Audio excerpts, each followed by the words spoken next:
Alright guys, today I'll be giving you my thoughts on the Golden Ticket Awards 2024. Now, before we get started, I'll mention that I am going to be uploading a little less frequently now that school started and kind of gotten back into a normal routine for that. I'm definitely not falling off the face of the earth here, don't worry, you're still going to get a lot of uploads, but just not an upload every day. And sometimes multiple uploads a day, you're not going to get that anymore. So with that out of the way, let's get into this absolute disaster that was the Golden Ticket Awards 2024. So before we get into some of these picks, I will mention I am a GTA voter. I've been voting for a few years now, including this one. And, some of my picks, if you know me, they're bizarre. I'm the type of person to put Fun Spot Atlanta as their favorite park. I've got all sorts of weird opinions besides that. But, I actually change my opinions from time to time. I can actually look at a ride and go, okay, this needs to change. This wasn't as good as I remember. Okay, this one absolutely stunned me. This needs to go up in my rankings. I can be flexible. And the Golden Ticket Awards are infamous for having absolutely no change throughout the years. And I think this year in particular really proved that, because with the exception of best water ride in a park, nothing changed. Absolutely nothing changed, with the exception of the rankings for top 25 steel, top 25 wood, but that's bound to happen. Everything else is the same. Best family coaster, best food, you name it. It's wild. It is just like they repeated the list from last year. And best water ride, I feel like that's a step in the wrong direction, in my personal opinion. Chiapas looks good, but I personally think Valhalla actually deserves the award. If you haven't seen the effects in that thing, either don't spoil it for yourself, or if you're going to watch it, be prepared to be stunned, because, oh my god, some of those effects in Valhalla look insane. So that should still be winning best water ride. However, there's Anna and Elsa's Frozen Journey, which is one of the worst parts about this year's awards, in my opinion. They didn't include it in the dark rides or the water rides section. When I had my ballot, I saw it on neither of those as an option, which was terrifying to me. However, it was an option for Best New Family Ride, but I have no clue why that wasn't on either water ride or dark ride. There's no chance you could classify it as anything other than a water ride or dark ride. I don't know what else you'd classify it as. It's definitely not a coaster. It's not a normal flat ride. You can't consider it anything else. That was bizarre. And in terms of Best New Family Ride, that was a disaster because, the Golden Ticket Awards are infamous for not being inclusive of other rides from other countries besides the US.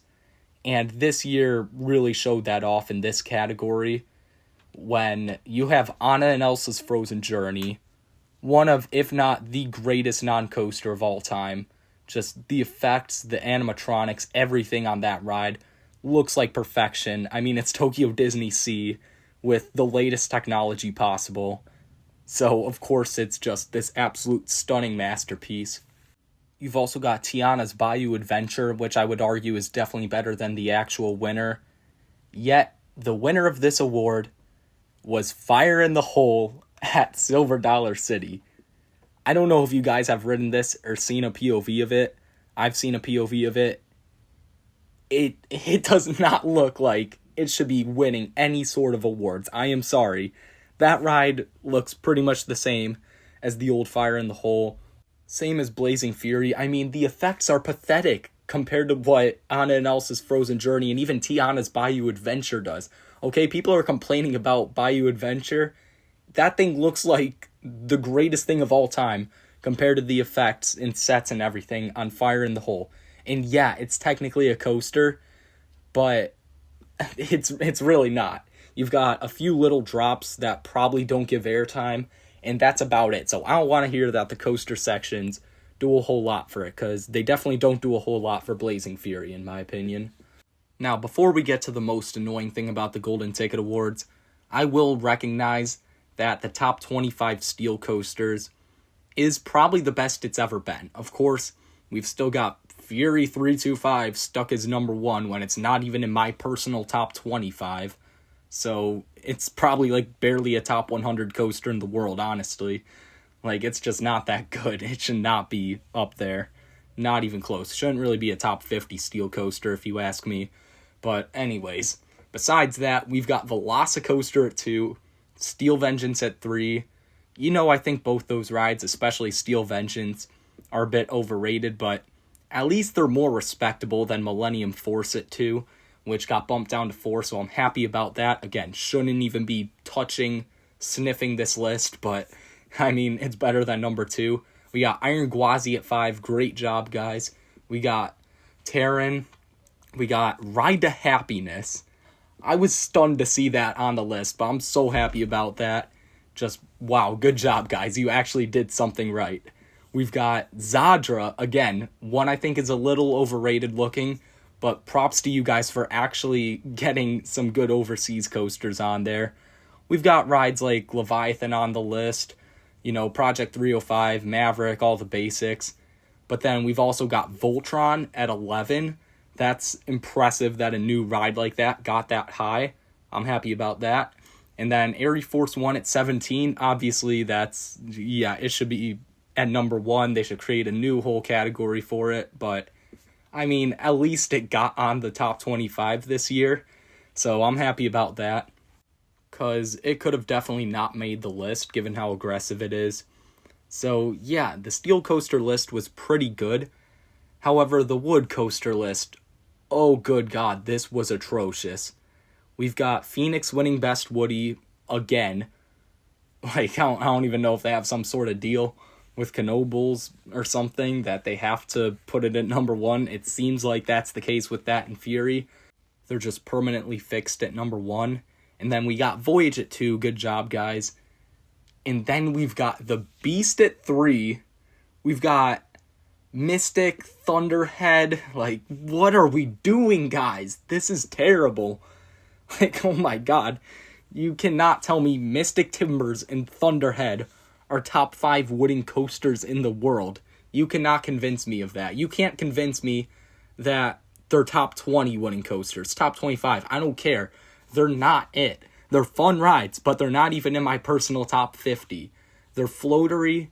They're smooth, which I know sounds good for me. I want a rougher wooden coaster, but yeah, you get the point. I know I have weird opinions, but I think the majority of the people would agree every spot in that top 5 is atrocious, except for Voyage. And I'm a bigger Phoenix fan than most people, and I definitely don't think it should be at 1. And El Toro got kicked out of the top 5.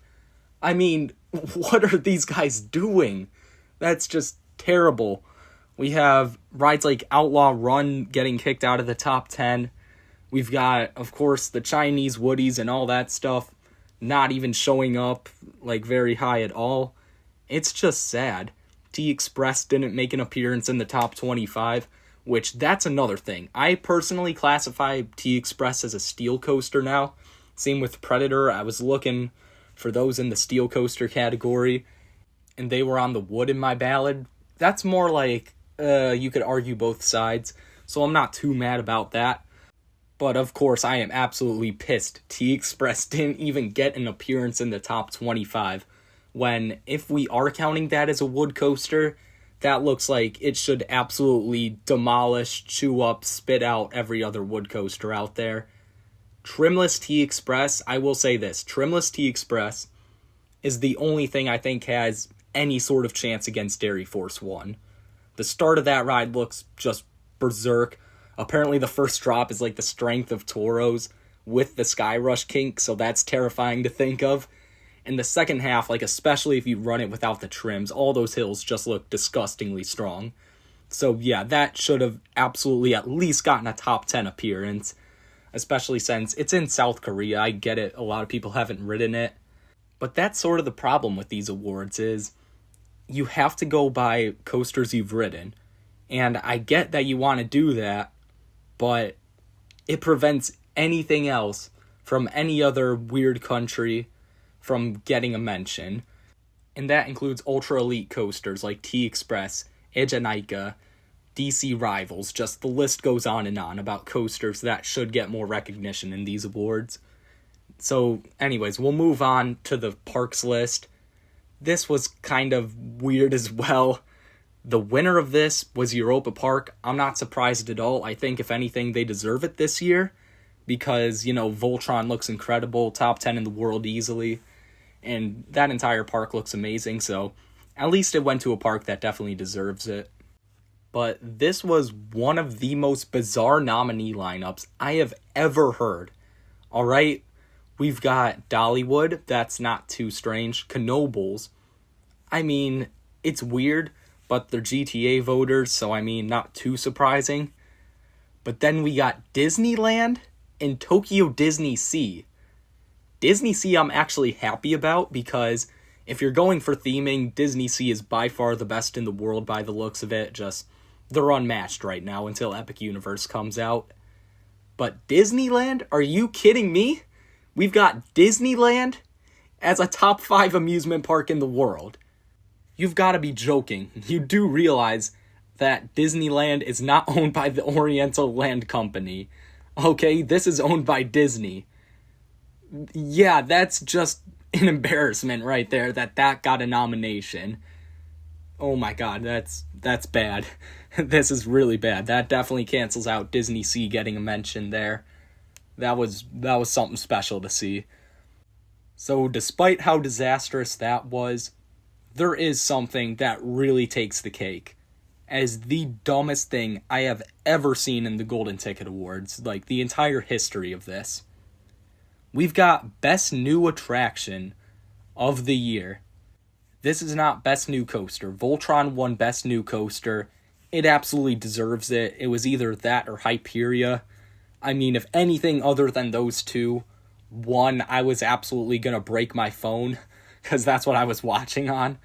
But yeah, of course Voltron won. I'm happy about that. But then we get to Best New Attraction. Last year, there was a whole thing about how Wildcats Revenge got Best New Coaster, but Airy Force got Best New Attraction, something stupid like that. That was just pure stupidity how that happened, because it makes absolutely zero sense. But at least it's 2 Ultra Elite coasters. Airy Force really should win everything, but at least Wildcats Revenge is a good ride.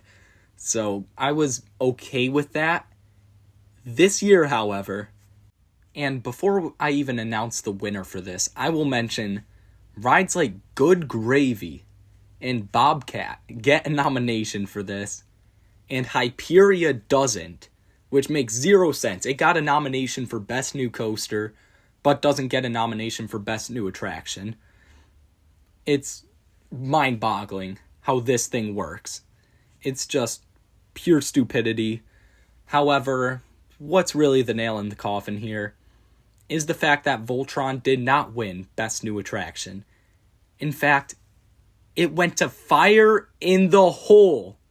I cannot express in words how disgusting it is that all these people voted for Fire in the Hole as Best New Attraction of 2024. And I get it, this was not a good year for coasters. This was really one of the worst years for coasters ever. Especially if Hyperia and Voltron didn't exist, this would definitely be the worst. But you still have Hyperia and Voltron. And those 2 coasters are top 15 in the world worthy. Top 10 even, some might say. And you guys chose a mid-family dark ride coaster hybrid that has subpar sets, no airtime, no forces. This is our Best New Attraction of 2024, right here. It doesn't get much better than this.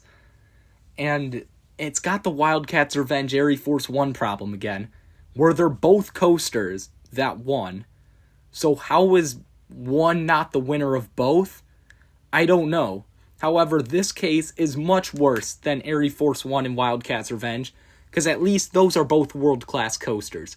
In this case, we've got one world-class coaster being Voltron, and we've got a dark ride coaster hybrid with subpar sets and very, very lackluster drops. this is the state that the Golden Ticket Awards are in right now. Fire in the Hole winning Best New Attraction of 2024. It is just sad. That sums it all up right there. So anyways, there are some good things about the Golden Ticket Awards this year. Again, rides like Ride to Happiness, Voltron getting some credit there in the Steel Coasters list, Millennium Force not being up there at number 2. But there's a lot of disastrous things that went on in this year's ballot. And I am really hoping next year could be better, because parks will flex these things. Obviously, you see it at Cedar Point all the time, Carowinds, whatever. They will proudly present these Golden Ticket Awards. And for the majority of these rides, they definitely do not deserve it. I know I skipped over some smaller categories, but who really cares about those? I only went over the big ones because they're the only ones anyone cares about. But yeah, some of the smaller categories had bad opinions too. The best one was definitely Good Gravy winning Best New Theme. I'm happy that actually won it. It seemed like they just came up with that category to give Good Gravy an award, but honestly, props to them for that. That's the best thing they did this year for sure. But yeah, it was not a good year for the Golden Ticket Awards, that's for sure. So let me know what you guys thought of these down in the comments below. Make sure to like and subscribe, and I'll see you guys next time.